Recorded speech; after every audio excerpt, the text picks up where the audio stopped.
wabarakatuh.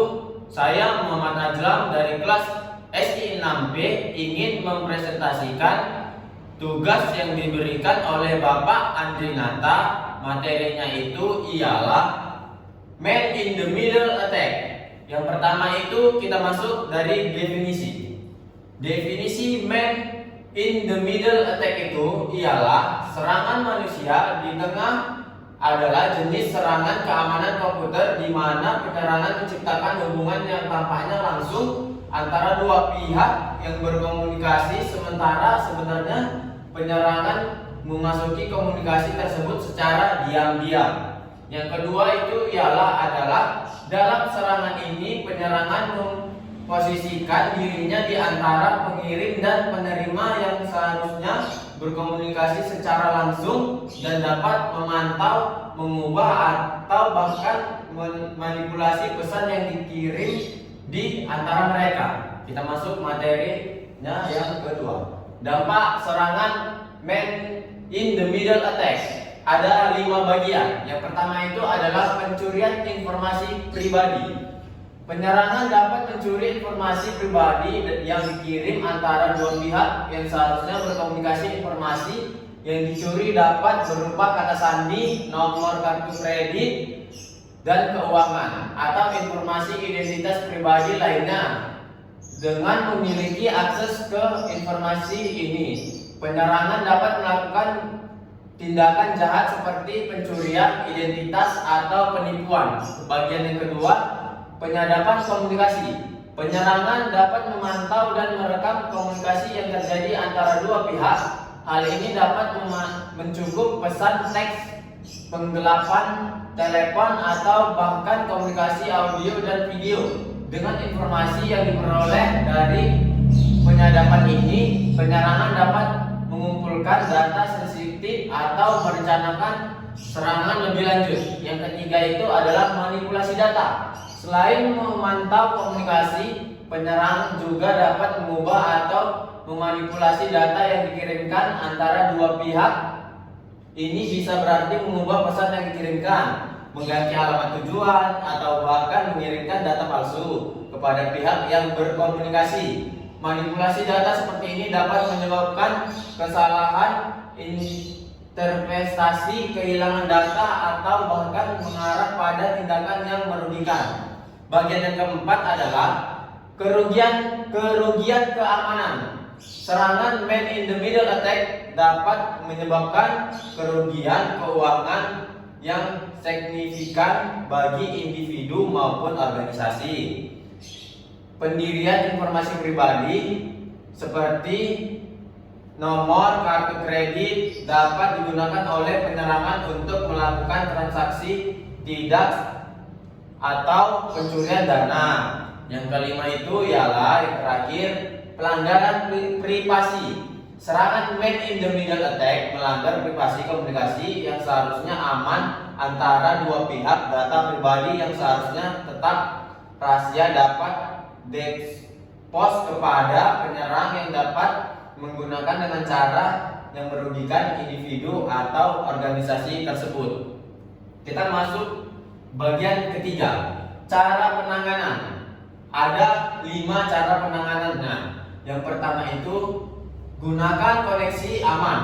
Pastikan Anda menggunakan koneksi internet yang aman dan transkripsi. Hindari menggunakan jaringan Wi-Fi publik yang tidak terpercaya, terutama ketika mengirim informasi sensitif seperti kata sandi atau nomor kartu kredit. Yang kedua, inskripsi end-to-end. Gunakan layanan atau protokol yang menawarkan skripsi end-to-end. Ini berarti data Anda akan dideskripsi saat dikirim dari sumbernya dan hanya bisa didekripsi oleh penerima yang sah. Dengan menggunakan inskripsi end-to-end, bahaya penyadapan dan manipulasi data dapat dikurangi. Yang ketiga itu, perhatikan sertifikat keamanannya. Saat mengakses situs web yang memerlukan keamanan, perhatikan apakah situs tersebut menggunakan sertifikat keamanan yang valid. Yang keempat, gunakan VPN. gunakan virtual private network. Yang gunakan VPN itu panjangannya itu tadi ya teman-teman ya. Saat mengakses internet, terutama ketika Anda menggunakan jaringan WiFi publik, VPN memberikan lapisan tambahan keamanan dengan mengenkripsi data Anda dan menyembunyikan alamat IP Anda sehingga sulit bagi penyerangan untuk memantau atau memanipulasi komunikasi Anda. Yang terakhir adalah pembaruan perangkat lunak. Pastikan perangkat lunak di komputer atau perangkat seluler Anda selalu diperbarui. Pembaruan perangkat lunak seringkali mencakup perbaikan keamanan yang dapat melindungi Anda dari kerentanan yang dapat dimanfaatkan oleh serangan man in the middle attack. Lanjut, yang terakhir itu adalah terima kasih. Sekian dan terima kasih dari presentasi saya. Kalau ada lebih dan kurangnya, saya mohon maaf. Assalamualaikum warahmatullahi wabarakatuh. Saya Muhammad Adlam dari kelas SD 6B.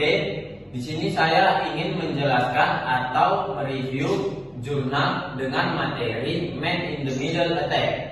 Kalian sudah pasti tidak asing lagi dengan jurnal-jurnal yang sudah kalian tahu.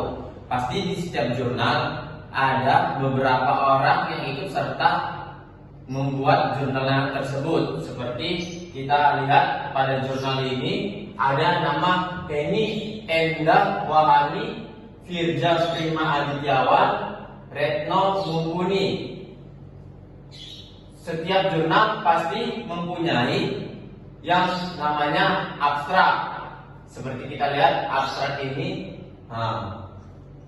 Terus yang kedua itu pasti kalian sudah tidak asing lagi kan melihat kata pendahuluan. Tidak mungkin jurnal tidak ada kata pendahuluannya teman-teman. Yang kedua itu ialah metodologi. Setiap materi pasti ada pendahuluannya, ada metodologinya. Yang ketiga ada hasil dan pembahasannya. Tadi sudah ada pendahuluan, sudah ada yang kedua itunya, yang ketiga ada hasil dan pembahasannya. Terus kita lanjut lagi. Dan kalian sudah tidak asing lagi dengan kata kesimpulan dan saran. Di setiap jurnal pasti ada kata kesimpulan dan sarannya. Seperti berdasarkan uji coba serangan MITM untuk menguji keamanan SSL pada protokol HTTP, tingkat keamanan dari HTTP terjamin dengan adanya SSL. Ya, itulah kesimpulan dari jurnal ini tersebut.